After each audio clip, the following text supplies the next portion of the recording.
Efesios capítulo 6. Y que estoy, como les decía, muy honrado de estar aquí con ustedes, de conocerles, ser los hermanos. No puedo aprender todos los nombres de los países, de las ciudades, de los poblados, de los sectores, pero Almoneda, ¿dónde viene usted? Móstoles. ¿Ok?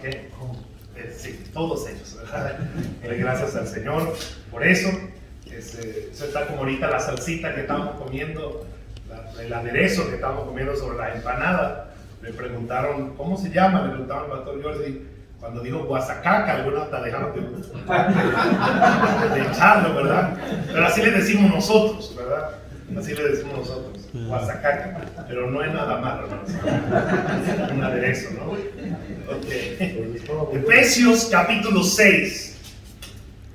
Seguramente como pastor, como líder en su iglesia, ha sentido la carga, lo que decía algún hermano, por la columna no pude ver exactamente quién era, pero decía que haya una carga, un sentir por el evangelismo, porque aunque ciertamente en el mundo hispano hay mucha apertura, este asunto no tiene que ver con una región geográfica en específico.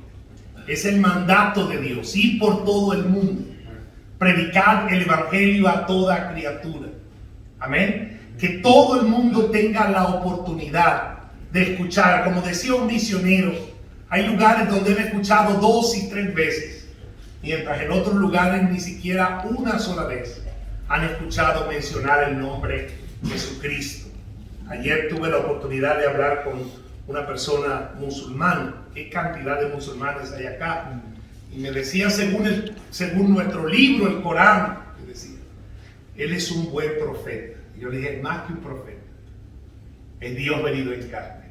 Entonces, ciertamente a veces no sabemos cómo motivar. A veces abrimos programas, a veces abrimos horarios y es necesario hacerlo. A veces decimos a la gente, bueno, es un mandamiento, pero vamos a estar claros, a veces realmente un mandamiento no necesariamente es algo en lo cual uno está motivado, pero debe hacerlo porque es un mandamiento. Tenemos que salir a trabajar porque tenemos el deber de trabajar, la obligación, la responsabilidad, pero a veces, sinceramente, no sé si solamente pasa en Venezuela, pero creo que en todas partes, usted no se levanta todos los días con ánimo de ir a la fábrica, a la compañía o a donde usted haga vida laboral. No, pero usted tiene que hacerlo porque hay una obligación. Entonces, ¿cómo motivar? Sí, se puede hacer, se puede establecer todo esto, pero eso es algo que tiene que venir de Dios. Es algo que solamente Dios produce en tu corazón y en mi corazón, en todos los que hemos sido lavados y regenerados por Dios. Mira la petición que hacía Pablo en Efesios capítulo 6, versículo 18. Dice, orando en todo tiempo, con toda oración y súplica en el Espíritu, y velando en ello con toda perseverancia y súplica por todos los santos. Y dice el versículo 19, y por mí, a fin de que al abrir mi boca me sea dada palabra para dar a conocer con qué, hermanos, con denuedo el misterio del Evangelio, por el cual soy embajador en cadenas, que con qué, con denuedo hable de él como debo hablar. Pablo estaba diciendo, hermanos, yo pido que oren por mí. Y qué bueno cuando tenemos el respaldo de hermanos. Qué hermoso, yo no sé, pero sentimos un gozo cuando alguien nos dice, estoy orando por ti, estoy orando por su familia, estoy orando por sus hijos. Eso es algo que lo llena a uno, lo fortalece. Pablo estaba diciendo, hermanos, les pido que oren por mí. Pero en el contexto en el cual está pidiendo que oren, no estaba pidiendo por la salud. Ahora, no hay nada de malo orar por la salud. podemos orar, podemos pedir. Se le dice al Señor que el Señor es nuestro sanador. Amén. Y yo no estoy hablando de que haya sanadores profesionales y que dentro de su voluntad Él puede hacerlo. Él no pide por seguridad. Ahora, cuando Él estaba escribiendo esta carta, Él estaba preso en Roma. Pero Él no dice, pido porque Dios me cuide. Tampoco hay nada de malo en que uno pida por protección. El ángel, dice la Biblia, de Jehová acampa alrededor de los que le temen y los defiende. Amén. El Salmo 91, que algunas veces lo tenemos como un póster ahí puesto, como me decía una señora en Venezuela. Yo lo tengo abierto, la Biblia, en el Salmo 91, para que irradie bendición en mi casa. Y dice, ¿verdad? El que habita al abrigo del Altísimo morará bajo la sombra del Omnipotente. Si Dios es con nosotros, ¿quién contra nosotros? No hay nada de malo en pedir por protección, pero tampoco esa era su petición. No estaba pidiendo por provisión, aunque Dios es nuestro proveedor. Dice la Biblia, uno de los nombres jehovíticos es Jehová Jireh, Jehová proveerá. Pero él, en su petición más importante, cerrando esta carta, dice, yo les pido que oren por mí para que cuando yo abra mi boca y hable, yo lo haga con denuedo. Esa palabra denuedo es interesante. Tiene que ver con valentía. Tiene que ver con arrojo. Tiene que ver con determinación. Tiene que ver con hacerlo sin que se nos suban los colores al rostro. Muchos cristianos nos cuesta por naturaleza compartir nuestra fe. Es algo espiritual, pero a veces podemos hablar, como decía el libro de Eclesiastés, de todo debajo de lo que hay debajo del sol. Dígame, en Venezuela, aquí hay muchos venezolanos, también hay suramericanos, pero de política podemos hablar así. Nos dicen Maduro, Chávez. Pero obviamente, esto no se está grabando, ¿verdad? No llega a Venezuela. Perfecto. Podemos hablar contra Maduro, contra Chávez. A veces un sentimiento reprimido. Cuando salimos, ¿verdad? Lo hacemos. Podemos hablar de deporte. Inmediatamente. Los equipos y las hinchadas y todo eso. Pero cuando se trata, voy a hablarte de aquel que murió por mí. El que resucitó. El que dio su sangre. Dios, Emmanuel, con nosotros. Dios nos cuesta. Tenemos temor al rechazo, al no ser aceptado nosotros y nuestro mensaje, al ser insultados y todo esto. Por eso necesitamos pedirle a Dios denuedo. ¿Cómo predicar con denuedo la palabra de Dios? Ese es el mensaje, y aunque la introducción es larga, no se me asuste, ¿verdad? Solamente voy a tomar 22 minutos para explicar cómo predicar con denuedo la palabra de Dios. Ore conmigo, por favor. Padre, en el nombre de Jesús, te pido que nos ayudes y nos enseñes. Habla a través de tu palabra cómo predicar con denuedo el Evangelio, Señor. Cuánto te necesitamos, cuánto te necesita esta nación. Y Padre, probablemente seamos estas y nuestros hijos, estos jóvenes, la última generación antes de tu venida. Yo, por favor, al libro de Hechos, capítulo 4, libro de Hechos, o Hechos de los Apóstoles, algunos le han llamado también Hechos del Espíritu Santo, capítulo 4.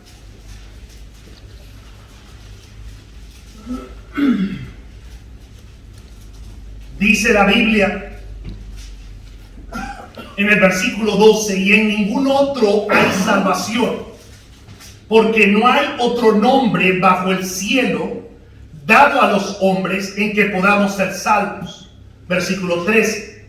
Entonces, viendo el denuedo, note esa palabra, de Pedro y de Juan, y sabiendo que eran hombres sin letra y del vulgo, se maravillaban y les reconocían que habían estado con Jesús. Viendo al hombre que había sido sanado, que estaba en pie con ellos, no podían decir nada en contra. Entonces les ordenaron que salieran del concilio y conferenciaban entre sí, diciendo: ¿qué haremos con estos hombres?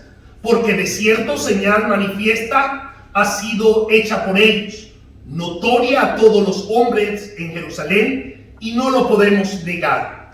Sin embargo, para que no se divulgue más entre el pueblo, amenacémosle, para que no hablen de aquí en adelante a hombre alguno en este nombre. Se refería a Jesús.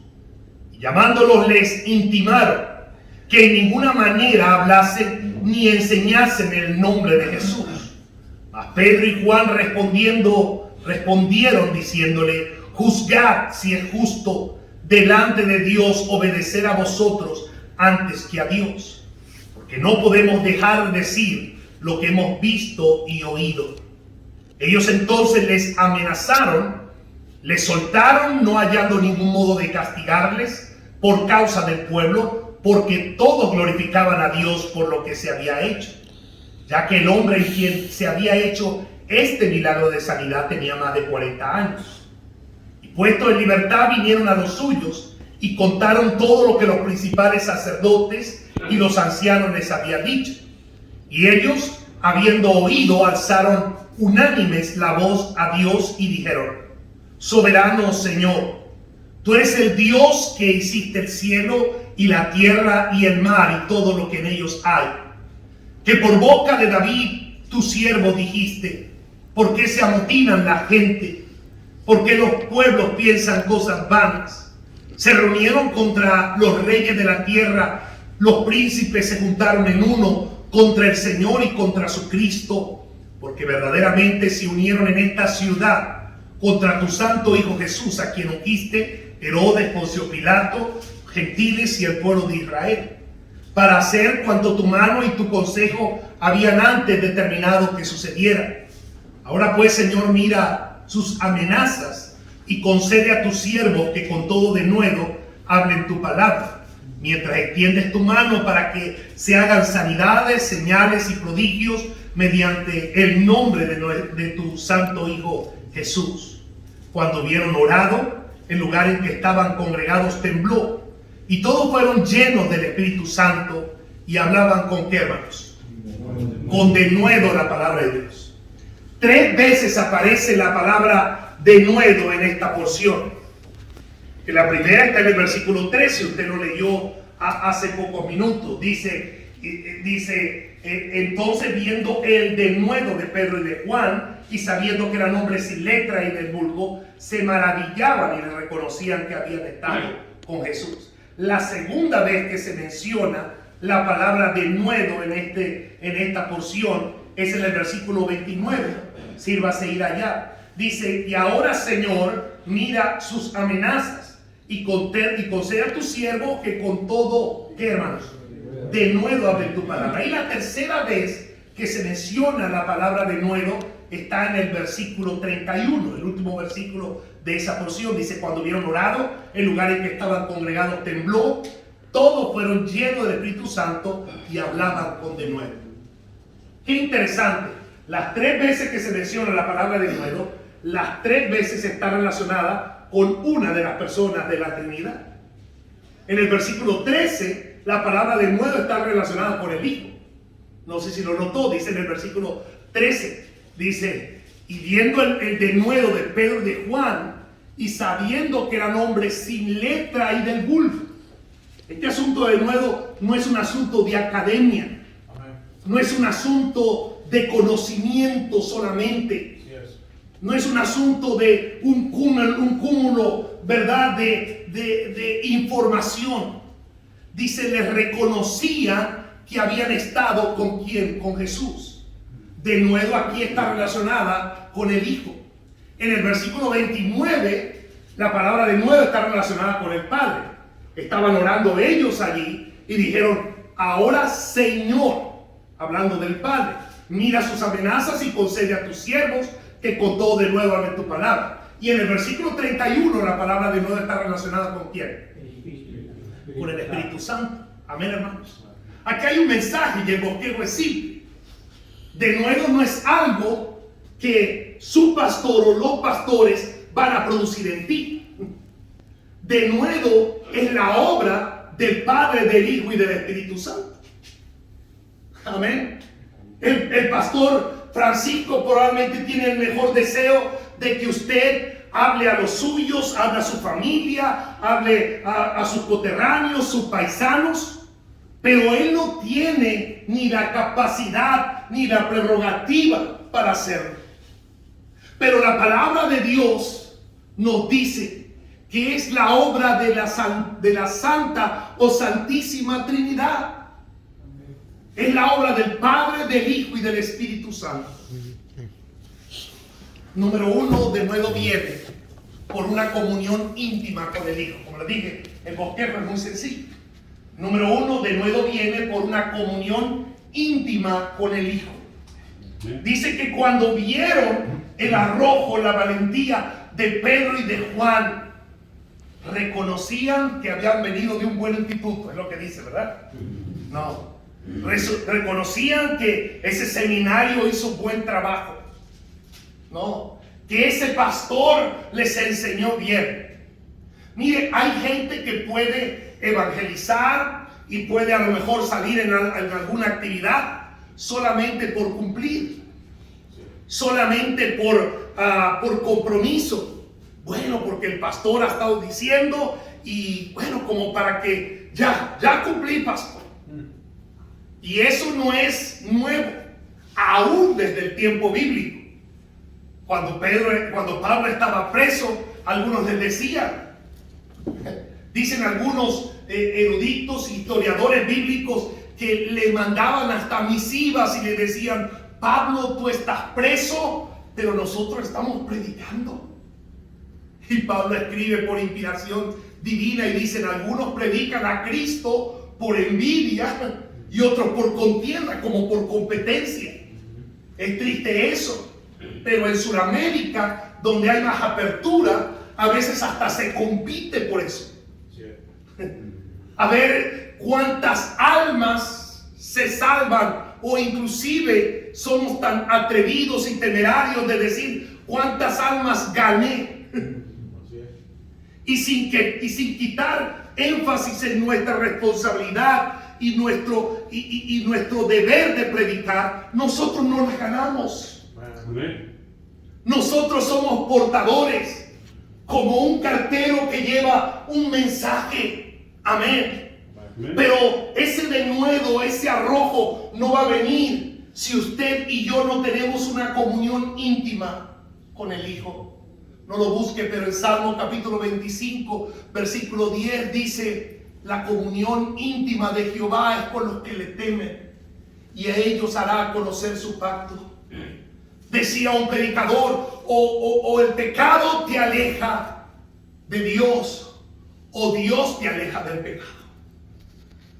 Muchos cristianos a veces no están predicando con denuedo porque no tienen comunión íntima con Dios, y no tienen comunión íntima con Dios porque hay pecado en sus vidas. Decía el salmista, salmo muy conocido, el Salmo 51, decía: Señor, lávame de mi maldad, límpiame con hisopo. Y al final concluye: entonces,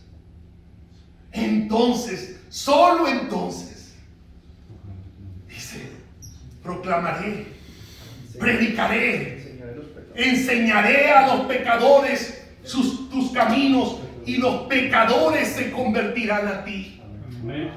Hay una relación directa, o como decían en la universidad, es inversamente proporcional a nuestra comunión con Dios y nuestro alejamiento del pecado. Más pecado en nuestra vida, menos comunión tiene con Dios. Y esto no es un asunto de emoción, es un asunto espiritual. Usted lo sabe. A veces venimos avergonzados y no queremos tener comunión. A propósito, cuando usted y yo, por las razones que sean, fallamos, Juan dice: si decimos que no hemos pecado, le hacemos a él mentiroso. Su verdad no está en nosotros. Pero si confesamos nuestros pecados, él es fiel y justo para perdonarnos y limpiarnos de toda maldad. Si alguno, ¿verdad?, dice, estas cosas os he escrito para que no pequéis. Si alguno hubiere pecado, abogado tenemos para con el Padre, a Jesucristo el justo. ¿Cuántos saben lo que los rayos X, las radiografías, no sé cómo le dicen acá, también le dicen radiografías, y lo ponen en una parte y le dicen a veces si es del tórax, le dan una cuestión ahí de plomo o le ponen atrás, y si hay una persona que está en gestación, le dicen a la señora que salga, etcétera, etcétera, y uno no lo ve, pero de repente ven tu sistema, toda tu estructura ósea, y dicen, mira, se fracturó la costilla. Dijo uno que nunca había visto la estructura ósea en una radiografía. Dijo, con razón, estoy mal si tengo la muerte adentro. Dijo, cuando vio el esqueleto y toda la cosa.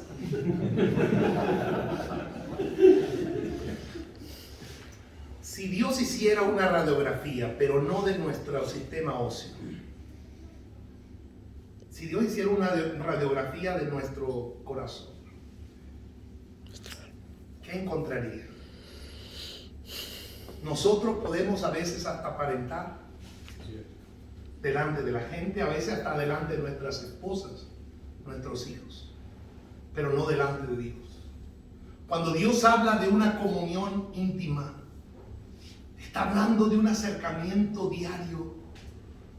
Qué hermosa palabra usa David cuando dice en el Salmo 5, dice, de mañana oirás mi voz, de mañana me presentaré delante de ti y esperaré. ¿Es esa comunión algo prioritario en tu vida? Porque a veces decimos, pastor, estoy orando a Dios porque tengo un problema con mi esposa. Pastor, estoy orando con Dios, ¿por qué? Porque mis hijos ahora tienen algún alejamiento o hay algo. Y qué triste cuando oramos solamente por eso, pero no hay una comunión íntima, no hay una comunicación.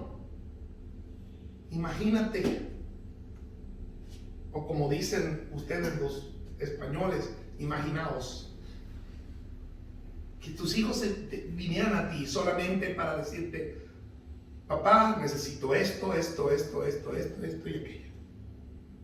Y tú quisieras decirle, ¿cómo estás? ¿Cómo te fue? ¿Cómo te ha ido?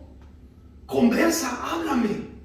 Y ellos solamente dijeran, bien, quiero esto y aquello. Hemos confinado a veces nuestra oración a solamente una máquina de pedir.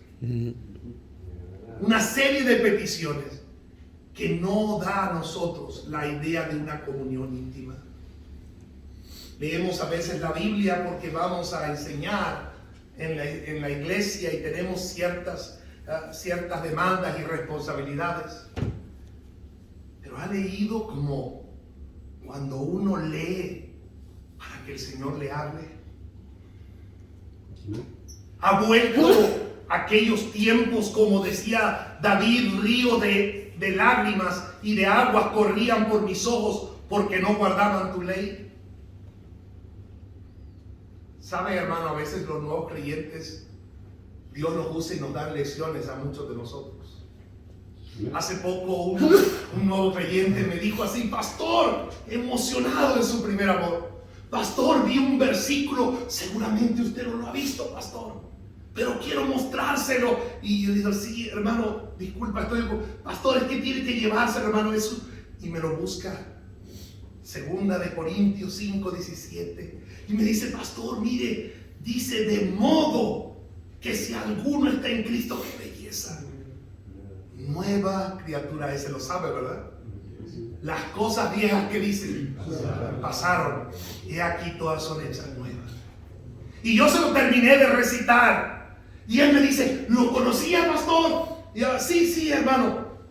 En la noche el Señor, orando, me decía, sí lo conoces, pero ya no lo vives. Sí lo conoces, pero ya no hay una comunión íntima. Ya vienes a mí porque tienes cosas que pedirme, pero ya no hay un tiempo donde el énfasis es en el que responde y no en la respuesta. Nunca va a haber, hermano, verdadero denuedo y motivación a predicar si no hay una comunión. Es más, le dijeron a Pedro y a Juan: no hable más de Cristo, en nombre de Cristo. ¿Qué pasaría si esta nación tuviera ahora restricciones para hablar de Cristo?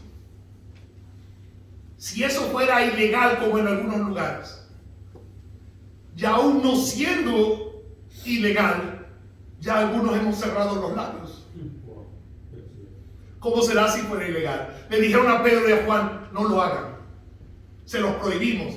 Ellos dijeron una clave: no podemos dejar de decir lo que hemos visto y oído. Es que si estoy hablando de Él, tengo que hablar de Él. Hace muchos años, cuando Chávez era muy popular en Venezuela, una señora me avergonzó, me dijo, o sea, estábamos hablando y de repente empezó a decirme que ella era socialista, que ella creía en ese sistema y de ¿cómo se llama? Distribución correcta, equitativa de los recursos, etcétera, etcétera. Y de repente me dijo: mire, pastor, si yo tengo que matar por Hugo Chávez, yo estoy dispuesto a hacerlo. Wow. Y jamás el Señor nos va a mandar a ir a matar a nadie, sino más bien a dar vida. Pero no lo hemos hecho. Oh, pastor, pero ¿cómo hacerlo? La comunión, el caminar con Dios. Eso es clave. ¿Sabe? Los hijos del trueno, ¿se recuerdan? Los Boanerges. ¿Cuántos Boanerges hay en la iglesia, verdad? No levanten la mano, no es necesario.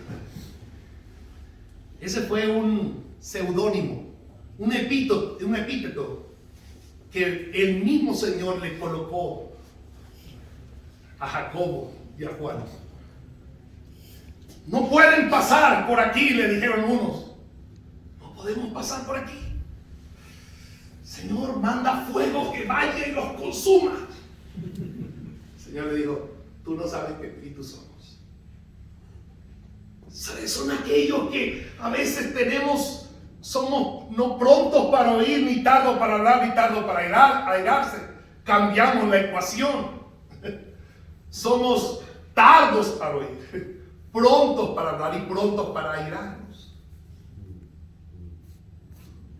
Dice la Biblia que ese es el mismo que se recostaba. Qué hermoso, ese está en Juan capítulo 13. Dice que se recostaba al pecho de Jesús. Hermano, ahí hay una lección. Debemos otra vez estar recostados con el Señor.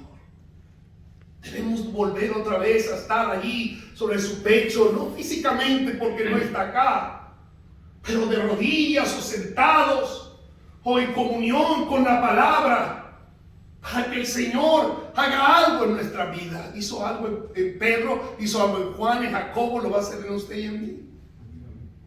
Años después, ese hombre estaba dispuesto a ver gente quemada y calcinada. Escribió: el que no ama no ha conocido a Dios, porque Dios es amor. De tal manera, fue el mismo que escribió, de tal manera amó Dios al mundo que dio a su Hijo unigénito. Amén. De nuevo viene por una comunión íntima con el Hijo. Quiero tener de nuevo, quiero tener valentía. Tienes que tener comunión. Debemos tener comunión con el Hijo. Número 2, debemos tener una confianza incondicional. Y note, hermano, esa frase nominal: incondicional en el Padre. No solamente comunión íntima con el Hijo, pero una confianza incondicional en el Padre. Ellos van y le dicen: no pueden hablar más en nombre de Cristo. Y ellos no fueron a la iglesia, lo contaron, dice la Biblia, y ellos no dijeron: pues ya no vengo. Qué triste que hoy en día la membresía La doctrina de la iglesia local está trastocada por las emociones y los sentimientos. La gente escoge una iglesia porque dice, aquí me siento bien. Aquí tienen sistema de aire acondicionado porque ahorita viene el verano. Esta es la iglesia que yo creo que es de Dios. Entonces nunca iría a nuestra iglesia, es una bodega donde hay un calor. Me preguntaron cuáles son las 4 estaciones de allá de su país y en Venezuela. Yo les dije 6 meses de calor y 6 meses de más calor. Ellos no llegaron a quejarse. Note, vea lo que dice. Versículo 23. Puestos en libertad, vinieron a los suyos y contaron todo lo que los principales sacerdotes y los ancianos les habían dicho. Ellos van y le cuentan. Nos dijeron que nos iban a matar. Disculpen. Nos dijeron que no podíamos volver a dar el nombre de Cristo. Y ellos, habiéndolo oído, no se quejaron. No dijeron, no dieron a Dios despropósito alguno. Se pusieron a orar. Dice la Biblia, habiéndolo oído, alzaron unánimes la voz a Dios. Y fíjense la oración, esta oración es una de las más bellas a nivel de iglesia que yo he visto acá registradas en la Escritura. Ellos empezaron diciendo soberano Señor, y a mí me encanta esa frase. ¿Sabe qué quiere decir soberano Señor? Que Él tiene el control de todo.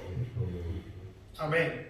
Venía hablando con el preacher, le digo de cariño así, al pastor, veníamos conversando, porque a veces tenemos la tendencia a pensar que todo lo malo, eso fue el diablo, y todo lo bueno, eso sí es de Dios. A veces Dios permite cosas también malas para trabajar en nuestras vidas, para corregir cosas en nuestra vida. Y ellos dijeron, soberano Señor. Y empiezan a decir, tú eres el Dios que creó, y ahí no se escapa nada, dice, el cielo, la tierra, el mar, todo lo que ellos hay. Y empiezan a citar el Salmo capítulo 2, que por boca de David tu siervo dijiste, ¿por qué se amotinan las gentes? Los pueblos piensan cosas vanas, y orar de acuerdo a la Biblia es lo mejor que usted y yo podemos hacer. Amén. No una oración visceral. A veces somos así. Pablo decía, Señor, 3 veces te he rogado, quita esta enfermedad. Y el Señor le dijo, bástate mi gracia. Mi gracia es suficiente. Y cita el Salmo 2 y luego dice, versículo 27, porque verdaderamente se unieron en esta ciudad contra tu santo Hijo Jesús. Fíjense. Dice, si con Jesús hicieron esto, ¿qué no con nosotros? Y dice, Herodes, Poncio Pilato, gentiles y el pueblo de Israel, todo estaba en contra de él. ¿Se ha sentido a veces así? Como que a veces todo está en su contra. Como que el viento sopla en sentido contrario y usted dice, ahora que soy cristiano. Usted sabe, hermano, que el neoevangelio y las falsas doctrinas de las iglesias, si es que puedo usar ese término, modernistas y postmodernistas, dicen, ven a Cristo para que se acaben tus problemas. Ven a Cristo para que haga un milagro en ti. Y Dios puede hacer cualquier cosa dentro de su soberanía. Pero ellos dijeron, ese día, cuando arrestaron al Señor y lo crucificaron, todo estaba en su contra. Judíos, gentiles, el procurador, el gobernador, todo. Dios entonces quedó así como, esto se me pasó, no lo sabía. ¿Acaso cuando algo le sucede a usted o a mí, también dice, se me escapó, hijo, no sabía que te iba a pasar eso? El siguiente versículo es maravilloso. Perdón, dice el versículo 28, para hacer cuanto tu mano y tu consejo habían antes determinado que sucediera. Amén. Podemos confiar en Cristo incondicionalmente, a pesar de decir: Señor, tú estás en control de todo, y aunque el mundo crea que puede ir hasta en contra de la cristiandad y de la iglesia, tú lo permitirás con un propósito. Sabemos que los que aman a Dios, todas las cosas ayudan a bien. ¿Saben por qué usted y yo ya no hemos hablado más de Cristo? Y ya no hablamos con denuedo, porque hemos dejado de confiar en Dios. No solamente hemos perdido la comunión con Dios, pero la confianza en Dios. Quizás suena un ejemplo muy sencillo y hasta quizás un poco burdo o simple. Pero yo recuerdo con el hijo de mi pastor, por cierto, es sobrino del pastor Velázquez, pero cuando empezamos a engordar, yo no todo el tiempo fue así. Yo era más gordo, era más delgado. Yo fui de la selección de waterpolo, polo acuático, ese es como el fútbol pero en el agua de mi país. Y cuando empezamos a engordar, él y yo nos miramos y queríamos como una solución así. Y recuerdo que miramos una vez una propaganda donde decía que esa pastilla era como milagrosa. A propósito, no existen pastillas milagrosas para rebajar. Pero nosotros en ese momento tendríamos como 26 años, 27, dijimos: esas son las pastillas que necesitamos. Y hablamos de todo y decíamos: es que mire, lo que pasa es que aquí a Venezuela no llegan, pero cuando lleguen. Me recuerdo un día entrando a su casa y ver esas pastillas allí. Yo dije: ¿compraste las pastillas? Y me dijo: sí. Pero no me dijiste. Digo, y entonces, mira, las probé, no sirvieron. ¿Por qué ya no hablaba de eso? Porque ya había perdido toda la confianza. Muchos de nosotros tenemos hasta cuestionamientos por lo que nos sucede contra Dios. Esto de predicar a Cristo tiene que ver con nuestra vida espiritual. Tiene que ver con lo que creemos. Es algo de causa y efecto, y es el efecto de vivir en comunión con Dios y de confiar en Él. Cuando usted confía en Él y dice: Él es la solución para esta humanidad, usted va a hablarlo, usted va a proclamarlo. O si no lo hace, va a callarlo. Y por último, y con esto termino, de nuevo viene no solamente por una comunión íntima con el Hijo, por una confianza incondicional en el Padre, pero por un control increíble del Espíritu Santo. Dice: cuando hubieron orado, el lugar en que estaban congregados tembló y todos hablaron en lenguas, dice, ¿verdad? No. Dice: todos fueron llenos del Espíritu Santo y se tiraban al piso en una demostración ahí. No dice eso. Hablaban con denuedo.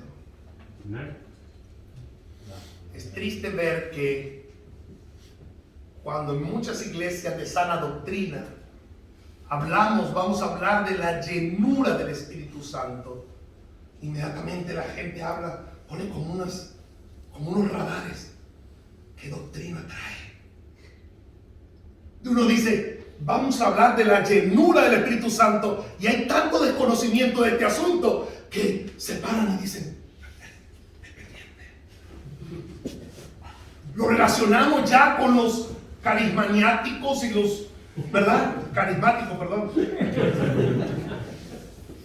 Y doctrinas, ¿verdad? Y de tirarse al piso y todo esto. Y hasta hacen hasta oraciones antibíblicas. Señor, dame tu espíritu, dame de tu espíritu. Dios no da el espíritu por medida. Amén. Dice Efesios 1:13: en Él también vosotros, habiendo oído la palabra la palabra de verdad, el evangelio de vuestra salvación, y habiendo creído en Él, fuiste ¿qué? Bien. Sellado por el Espíritu Santo de la promesa. Si alguno no tiene el Espíritu de Cristo, no es de Él. Ahora, Dios no da el Espíritu por medida. Yo no puedo decir, mi hermano tiene mucho Espíritu Santo. Ahora, mi hermano tiene mediano Espíritu Santo. Casi no tiene Espíritu Santo el hermano. No, la persona. Qué maravilloso es eso. La persona del Espíritu Santo viene a morar a nuestra vida en el momento que nacemos de nuevo y que le aceptamos por fe su salvación. Pero yo no sentí nada. O como me dijo alguien allá en Venezuela, pastor, yo sé que fui salvo y que el Espíritu Santo entró en mí. Yo, ¿por qué lo sabe? Pensé que me iba a decir, porque la Escritura lo dice. Me dijo, porque yo sentí aquí que todo esto, los pelos, todo esto se me levantaron. Todo esto. Yo dije, ¿cómo hacen los pelones? Perdón, los calvos. No es un asunto de emoción, es un asunto de los hechos que dice la Biblia. Amén.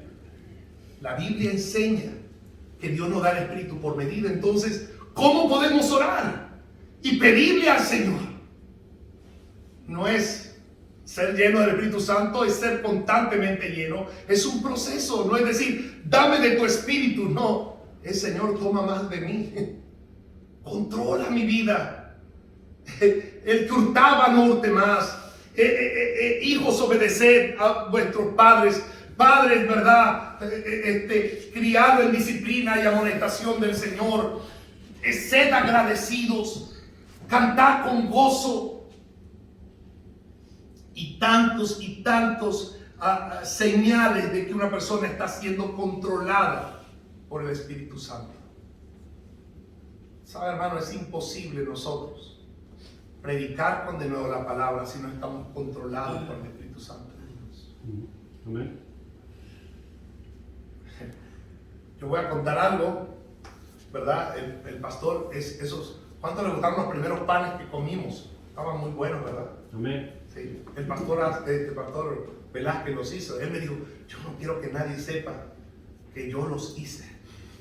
Yo le dije, pastor, ¿y si están sabrosos? Bueno, a lo mejor lo comentamos así. Pero como vi que todos se desaparecieron, ahora hago la propaganda. Fue él que lo hizo, ¿verdad? ¿Sabe? Yo sé que a veces los hombres no sabemos hacer muchas cosas en casa. Y una vez yo estaba tratando de sorprender a mi esposa que había ido a una reunión de damas y dije, voy a limpiar el piso. Y yo me recuerdo que esa vez en una casa que teníamos rentada allá en Yaritagua, en Venezuela, ¿verdad? Pasé, allá le decimos coleto, pasé la fregona. Fregón es como alguien que lo friegan, ¿verdad?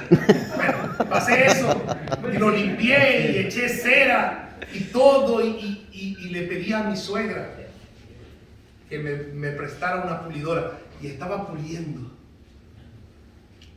y mira, si se veía resplandeciente, uno podía mirarse.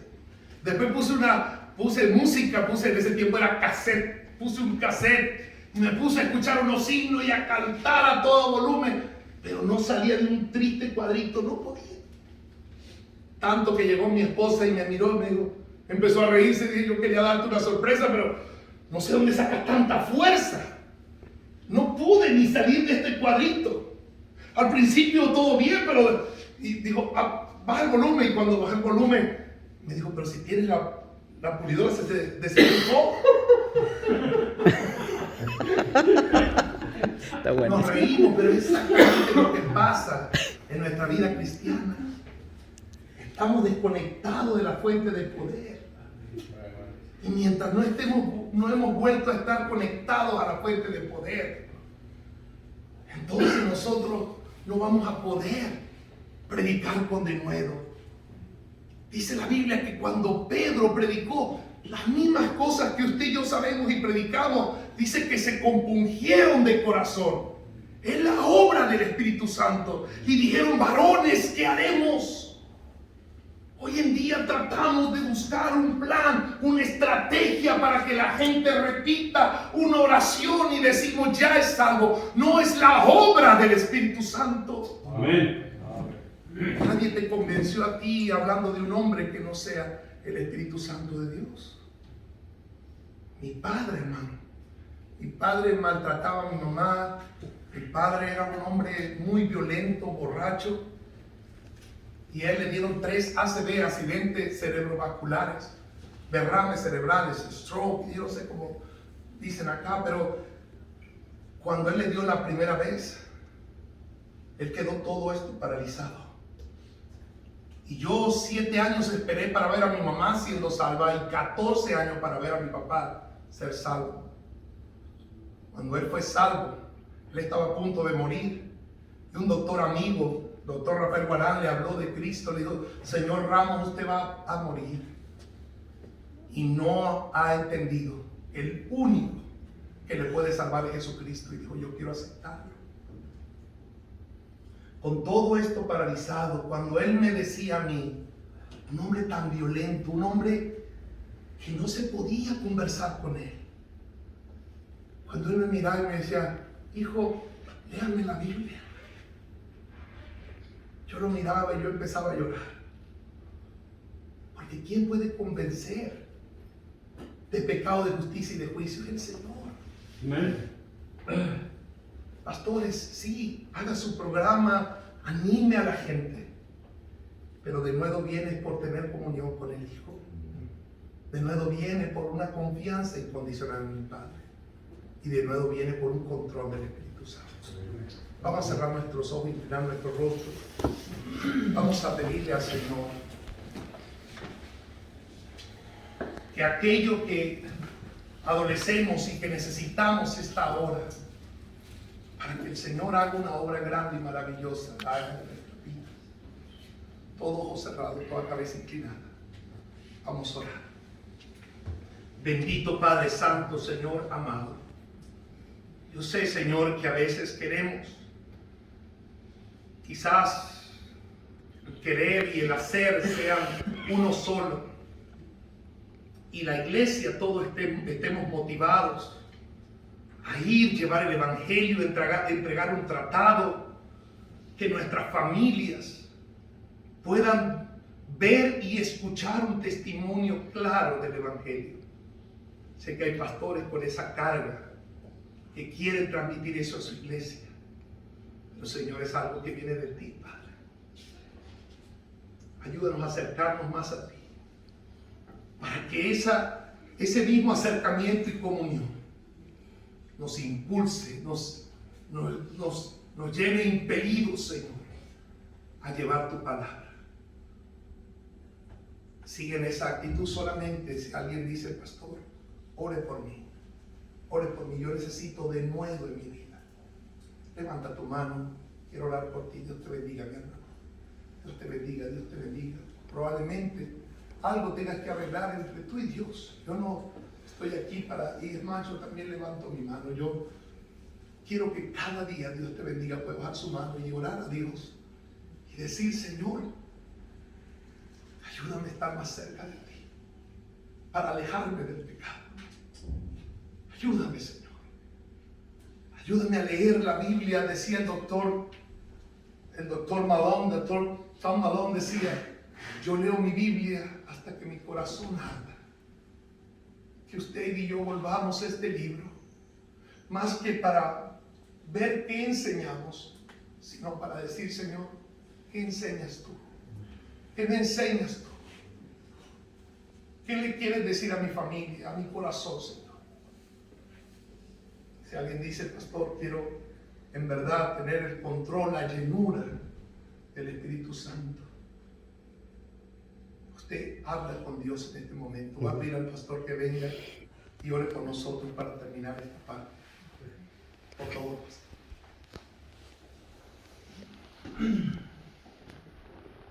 Señor, gracias una vez más por lo que tú eres. Gracias